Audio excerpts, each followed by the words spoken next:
ఇవాల్టి రెసిపీ అరటికాయ బజ్జీ. ముందుగా అందరికీ వెల్కమ్ టు విజే ఫుడ్స్. అరటికాయలు తొక్క తీసేసి సన్నగా కట్ చేసుకోవాలండి. చూడండి, ఇలా పొడవుగా సన్నగా కట్ చేసుకోవాలి. ఇప్పుడు దీంట్లో కొద్దిగా సాల్ట్ వేసుకొని అరటికాయ ముక్కలకి బాగా పట్టించుకోవాలండి.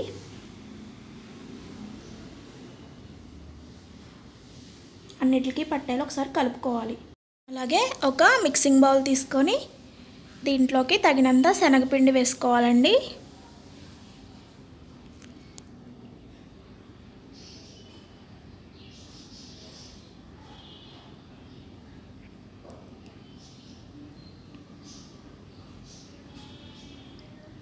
అలాగే ఒక స్పూన్ కారం,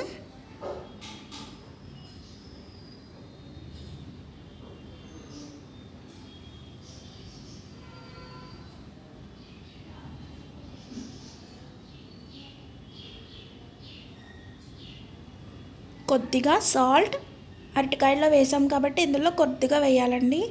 అలాగే వంట సోడా, ఒక హాఫ్ స్పూన్ వంట సోడా వేసాను. అలాగే 1.5 స్పూన్ వాము అండి. ఇది వేసుకోవడం వల్ల ఫ్లేవర్ బాగుంటుంది. అన్నీ వాటర్ వేసుకొని బాగా కలుపుకోవాలి. కొద్దిగా వాటర్ వేసుకుంటూ కలుపుకోవాలండి, లేదంటే బాగా పలుచన అయిపోతుంది.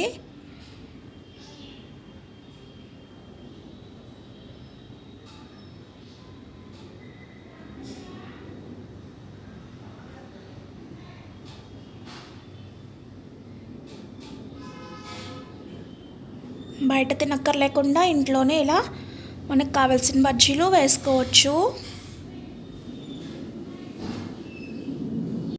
ఇలా ఈ కన్సిస్టెన్సీలో ఉండేలాగా మనం బ్యాటర్ని కలుపుకోవాలండి. అలాగే కడాయిలో డీప్ ఫ్రైకి సరిపడా ఆయిల్ని వేడి చేసుకోవాలి. మనం కట్ చేసుకున్న అరటికాయ ముక్కల్ని ఇలా బ్యాటర్లో ఇలా ముంచుకొని వేడి నూనెలో వేసుకొని బాగా వేపుకోవాలండి. అన్నీ అలా వేసేసుకోవడమే. పిండి బాగా పట్టించుకుని వేసుకోవాలి.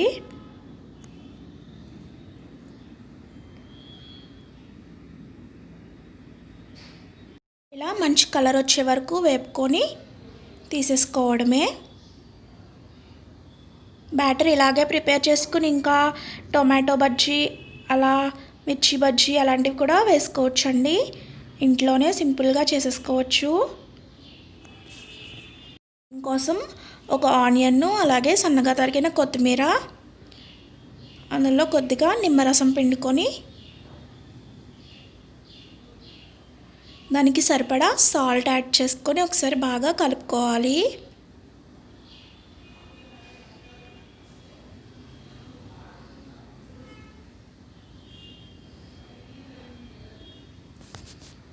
ఇప్పుడు మనం తయారు చేసుకున్న అరటికాయ బజ్జీలని ఇలా కట్ చేసి ఈ ఆనియన్ స్టఫింగ్ చేసేసుకుంటే చాలా బాగుంటుందండి.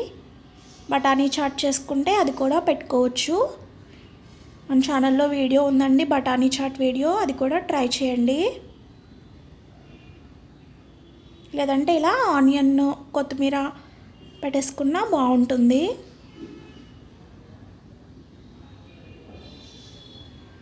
ఇలా స్టఫింగ్ చేసేసుకొని పైన మరి కాస్త లెమన్ జ్యూస్ పిండుకొని తినేస్తే చాలా బాగుంటుందండి. ఈ కరోనా టైంలో బయట ఏం తినాలన్న భయం కదా, కాబట్టి ఇంట్లోనే మనం నీట్గా చేసుకుంటే బాగుంటుంది. తప్పకుండా ట్రై చేయండి. వేడివేడిగా అరటికాయ బజ్జీలు రెడీ అయిపోయాయండి. మా వీడియో కనుక మీకు నచ్చినట్లయితే లైక్ చేయండి. అలాగే మీ ఫ్రెండ్స్ అండ్ రిలేటివ్స్కి షేర్ చేయండి.